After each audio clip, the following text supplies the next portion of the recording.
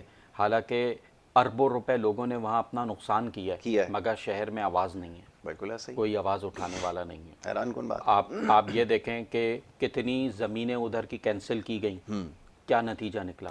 کوئی نتیجہ آپ کے سامنے آیا مجھے بتائیے؟ کچھ نہیں. پس کون رہے؟ وہ لوگ جن لوگوں نے انویسٹمنٹ کی ہوئی. اچھا اب جو آپ بات کر رہے ہیں پرائیویٹ بلڈرز جو شہر میں کام کر رہے ہیں، ان لوگوں کو پریشانی ضرور ہے. ٹھیک ہے. پریشانی کیا ہے؟ آپ کی والی بات کہ جو میں نے مثال دی کہ جی بلڈنگ بن گئی، تیار ہو گئی. آپ کو یاد ہوگا آج سے 4 سال پہلے جس وقت نواز شریف صاحب کی حکومت تھی، ایک گلشن اقبال میں ایک بلڈنگ ہے، راتوں رات رمضان میں ان لوگوں کو گھروں سے نکال دیا اور کہا کہ صبح جو ہے وہ بلڈنگ گرا دی جائے گی. 15 سال سے وہ لوگ اس اپارٹمنٹ میں رہ رہے ہیں. کیا یہ بلڈنگز جو آپ کہتے ہیں انلیگل بلڈنگ ہے 2 دن میں بن جاتی ہیں، 2 مہینے میں بن جاتی ہیں؟ جس وقت یہ انلیگل بلڈنگ بقول آپ کے کہ یہ انلیگل کنسٹرکشن ہے، جب یہ بن رہی ہوتی ہے تب